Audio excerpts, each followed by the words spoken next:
Hi Guitarlings, I'm Gray and this is Hub Guitar. Here we're going to talk about how to memorize the names of all the notes on the guitar neck. Before we start, we want to make sure that you actually understand what the notes are in music. There's 12 notes in music, and you also want to understand which of those notes are called naturals, so that's C, D, E, F, G, A, and B. In addition, you want to understand that between every pair of naturals, you've got a sharp or flat, except for between E and F, and between B and C. So this method is going to rely pretty heavily on memorizing where are those natural notes on the guitar and assume that you'll be able to figure out the rest of the notes pretty easily from there. Now, if you're still wondering why bother to learn the notes on the guitar neck, maybe we should talk a little bit about that. Understanding the notes on the guitar neck is going to mean that you're going to be able to read music, you're going to be able to write the ideas you have down, and even if you don't want to read or write music, it's going to help you, for example, by being able to move things around the neck. So let's talk about that. So here we have a little twinkle twinkle.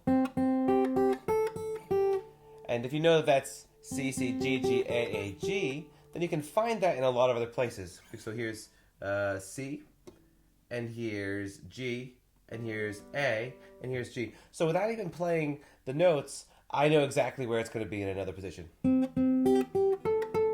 Let's try that again. I'm going to move that up. So let's try to do it from, how about this C here? And how about, we said what, C, G, and then A. So see, I could do my A up here, or I could do my A down here. Let's try this. C, C, G, G, A, A, D.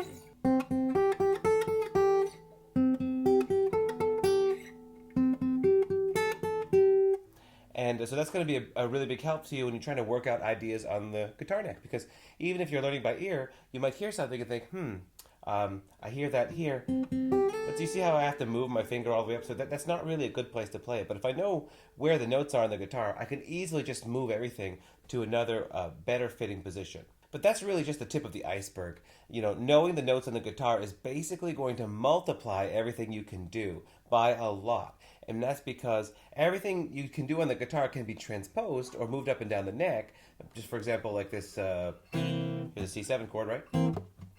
Now you might know that if there are no open strings, I can just move that up, right? What is that? Well, that's a C sharp 7. There's a D7. So now I'm going to assume that you're motivated to learn the notes on the guitar neck, and we're going to introduce a really, really cool and effective game that's going to help you to do this very quickly, hopefully in a few weeks. But before we do that, I want to make sure we touch on some of the more tried and true methods for learning the notes. So we're going to start here with the across the fret method. So just pick a fret, any fret. Like let's say I'm going to pick this 8th fret here. And then you're just going to name the notes going across that fret from the low string. So here I have my C, F, B flat, E flat, G, and C. And then you just change to another position, but don't go here or here because that would almost be like cheating, right? Go far away. So here's the 4th fret. Okay? And then you go, well, let's see, G sharp, C sharp, F sharp, B, D sharp, and G sharp. Now, if you're struggling to do that, start by doing the frets that are near the open string or near the 12th fret because you can work your way from the open strings. You have to know that the open strings are E, A, D, G, B, E. And as we talked about before, you have to know the actual 12 notes in music. And if you know both of those two things, you can figure it out pretty quickly. So let's say you don't know what are the notes on the 3rd fret, right? But you do know what are the notes in the open strings. We just count up that 12-note sequence. So starting on the 6th string, I know that E to F is a half step. That does not have an accidental in there. And then F to G is a whole step. And so that gives me my G. See how I'm using the C major scale as a little bit of a shortcut. But you can also simply write out all 12 notes and just follow that too. So it could be E, F, F sharp, G. I just think it's easier to follow the C major scale sequence once you've mastered it. And you use that method to name all of the notes, and if you can do that to memorize some of these notes, then we're just talking about some of the notes in the middle, and we'll get to those in one of the next exercises. So that's it. One time every day, pick a fret, and then name all the notes across that fret. Okay, so idea number 2 is best suited if you already have a little bit of music theory and can spell intervals, but even if you don't, try to follow along because I think you'll see how helpful this can be. So we're going to use all of the intervals which occur in the major scale between the root and the other degrees of the scale. That would be a major second, so if we're in key of C, major second is from the 1st to the 2nd note. You might notice that you can actually measure the number of half steps it takes to do that. That's 2 half steps. So you could also say a major second is 2 half steps. Okay? Major third, which is actually 1, 2, 3, 4 half steps between the root and the third of this scale, and so on. So we've got major second, major third, perfect fourth, perfect fifth, major sixth, major seventh, and I guess you could do octave, but I don't know why you would do octave actually in this case of this exercise, but there it is. Each of those has a specific number of half steps and you could memorize that relationship and use that relationship.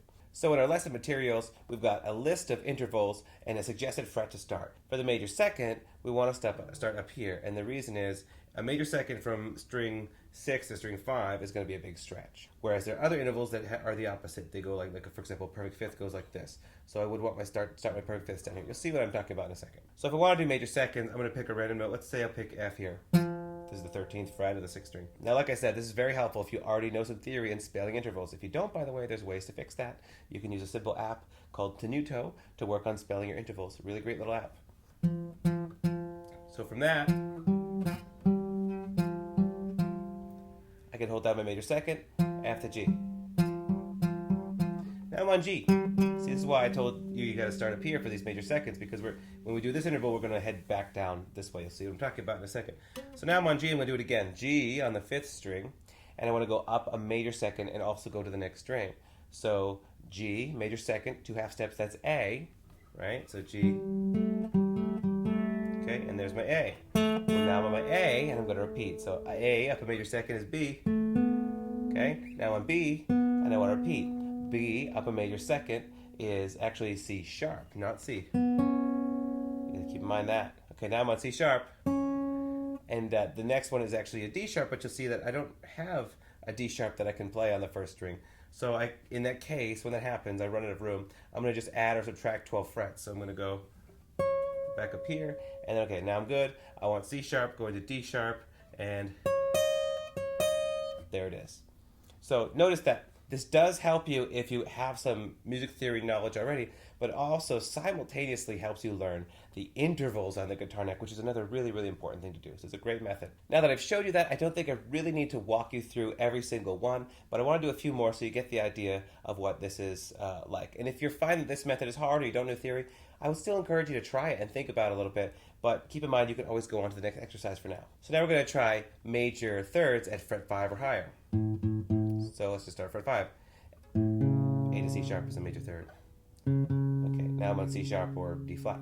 D flat to F is a major third. Okay, now I'm on F. F to A is a major third. Now I'm on A. A to C sharp is a major third. Now I'm on C sharp. C sharp to E sharp. Or I guess you could say a D flat to F. That's a major third. Okay. And of course I can do that anywhere on the neck. But see, that's just shapes and muscle memory. I'm trying to learn the names of the notes and the relationships that they have. So you have to say the notes out loud while you do this, or you're just wasting your time. Okay, some perfect fourths. Perfect fourth looks almost exactly like what we did across one fret because the guitar itself is tuned in fourths. So when you go from one string across a fourth, you're going to basically end up on the same fret except for when you get to the 2nd string, which we'll see in a second. So let's say we start on the 5th fret. This is A. A perfect fourth above A, so the 4th note in the A major scale. A, B, C, D. So that's D. We do it again. D, E, F, G. Okay, G, A, B, C. Now here we don't have any real accidentals, so it's not that hard, but C, D, E, F. And then here's where it gets fun. F, G, A, B flat. The 4th note in any scale with flats, including F, should be a flat. So if there's flats in the key, then you should expect to have a flat in that 4th. Otherwise, it wouldn't be a flat until you get to, well, you have to get pretty far up there in the circle of fifths before they start having sharps in them. Notice that you can also use this backwards. If you're not that strong at spelling intervals, you can do this practice and just figure out the notes some other way, but follow the shape of that interval, and then kind of use that as a way to also learn your intervals and how to spell them. Okay, perfect fifths on frets 1, 2, or 3. So let's start at 1. F up a perfect fifth is C. C up a perfect fifth is G. G up a perfect fifth is D. D up a perfect fifth is A.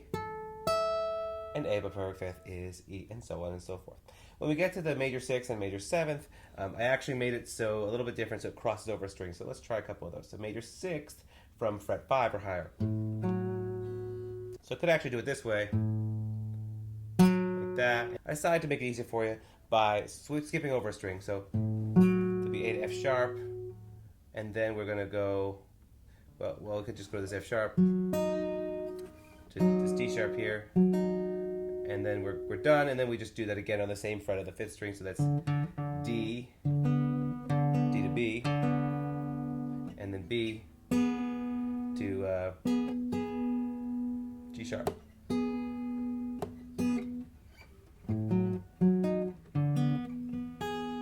And so on and so forth. Okay, so thank you for bearing with me for that. If music theory is not your strong suit, I think you'll like the next ones. The next one's a classic exercise. Actually, the one that helped me the most in terms of learning the names of the notes on the neck. And you simply pick a random note and you play it across each string. This also helps you think a little bit more about octaves, which are a super huge help in finding the notes on the neck. In fact, I would say they are the biggest help in finding the notes on the neck. We already know octaves are really helpful because when we play, let's say, this note, we kind of automatically know that if this is G, this is G. Well, that's an octave relationship. It's also kind of the most obvious octave relationship on the guitar, but there are many more. And each of them has that same function where if you can point to a note and know what that note is, that's G. Do you know that's an octave? Well, that's G too. And if you know that that's G, you know that the octave above that is G as well. So they're really useful. But we're actually just going to pick a note like G and play it all across the fretboard. So let's try it. Like that. And then you want to do 2 to 3 of those per day. And it's going to be slow at first, but gradually you're going to pick up speed. Start with just the notes C to E, F, G, A, B. Later on you can mix in the sharps and flats if you feel like that's helpful. Remember a couple things. One is that if the fret is anywhere around here, you can count your way up from the open string, although that method gets a little bit slow at naming some of these notes. And similarly, if it's near this 12th fret, you can count your way back because this is the octave of the open string. So for example, if I want to find E flat, I know that's E, and that's E flat. So that helps you get around a little bit near the 12th fret and the open positions. And then for some of the things in between, try to see the octave relationships. So that's why it's actually really helpful to start with the notes F and G because they start here. And if you do that, while you're playing this first note, you can take mental note that you know that there's an octave above it, 2 frets and 2 strings away. So that way, as I'm coming back to the string, I can save that relationship in my mind. So F, F, and also when I'm here, I do the same thing. I go, there's an F there. I gotta keep that in mind. F, F. Don't forget that one there. Coming back to this one. There's that one. So that can be a really helpful way to solve this problem. Okay, if you've made it this far without turning the channel now, it's time to do the more interesting exercises or games as advertised. So the first one is just a diagonal pattern. The reason I chose this pattern is it doesn't really fit to any obvious musical sequence, and that's why it kind of will help you memorize the notes a little bit better because you won't be relying on those interval names or things like that. So this pattern is you basically just pick any fret, like let's say I started on this G, right? And then I'm going to say, well, that's G. By the way, always naming and saying the notes that you play them. So it's G. And I'm just going to go up in diagonals. So that's C sharp. That gets me another G, which is, by the way, the octave of that. That's a C sharp. That's an F sharp. And that gets me to C. And then when I reach this note on the top, I turn back around and come back with diagonals too. So that was C. And then here is F sharp. And then here is F. And then here is D flat. And then here is A. And then here is F. And you gradually want to try to speed that up.